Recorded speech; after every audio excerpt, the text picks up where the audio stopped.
Witness as classic author Henry David Thoreau spends a night in jail. This is on stage, not in real life, of course. See how he remains unshackled in thought in a fictionalized account of Thoreau's night in jail after refusal to pay what he considered to be a war tax in 1845. Here with more on the play and where you can see it, George A. Williams, who directed, Michael Linford, who's playing the role of Henry David Thoreau. Glad you guys have been with us. Thank you so much for coming in and explaining this. This is like history as well, as well as a production. Very much. Tell us about it. This is a show that, in one sense, has something for everyone. You don't like big government? That's approached. You know, you have the focuses of individual integrity, a person standing for what they do, staying true to yourself. It's got a lot of themes that work out very well for today's. What's the actual story here? What kind of plot does this follow? Because is this fictionalized? This is made up? This is not actually what happened? Actually, Thoreau did spend a night in jail in 1845 for the refusal to pay what he considered a war tax. That was when President Polk had started the war with Mexico.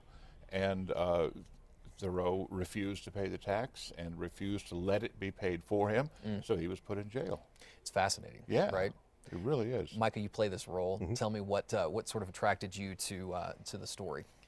Honestly, the first thing that attracted me to the role was the passion that George had for the project. When a director brings you something and says, "Hey, I really want to do this with you," and then you get to read the play and you see that the character really, there's so much about the character that is relatable and that, like George said, speaks to everybody. It's such a broad character, and the range of emotions that he experiences throughout the show.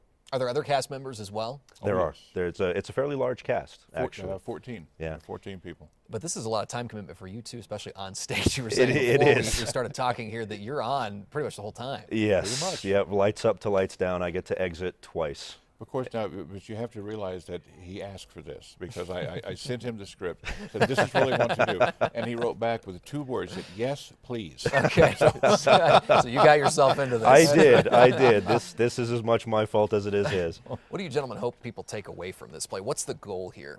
I think that personally for me, the goal is the being true to your own vision, you know, because Thoreau, he's always remembered for Walden. He's remembered for the civil disobedience treatise that he wrote. But I think the one thing that really comes through with Thoreau is that he had a different vision and he tried his best to live it. And I think that's an important thing that people need to do. None of us are cardboard characters. We're all complex, and his complexity shows through. And I hope that people see that in themselves too. How is that played in the production? How is his character and how he sort of changes over time portrayed? It's very interesting because most of the play takes place as flashbacks. So it starts one place and then we'll move to another seamlessly. But there are a lot of conversations that he has with different people. There's one line in particular that references what George is saying, which Henry says, "I want you to be yourself, not your idea of what you think is somebody else's idea of yourself." And that's really the essence of the show. He's trying to get everybody to stand up for what they believe. And it doesn't matter what that is, as long as they believe it's right. Sounds like something that's going to make people think. I hope so. Yeah. One of the things that's nice about this particular show is that, yes, we have a stylized jail cell, but one of the things that Thoreau always came across, that you can't shackle my thoughts.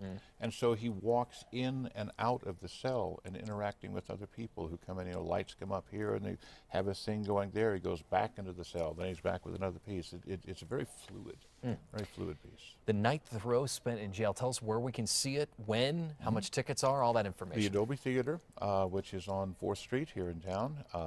We open January 9th, and the tickets are $17. Right around the corner now. Fridays and Saturdays, 7:30.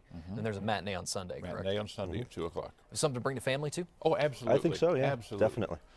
As long as you're not afraid to have your kids think for themselves. Sounds like that's kind of a theme here in this production. Indeed. Gentlemen, thank you. George, Mike, we appreciate it. Thanks so much for letting us know about the production. We'll have more information on how you can get tickets, all that you explained there under the links at krqe.com. Just look for that there. We'll be right back.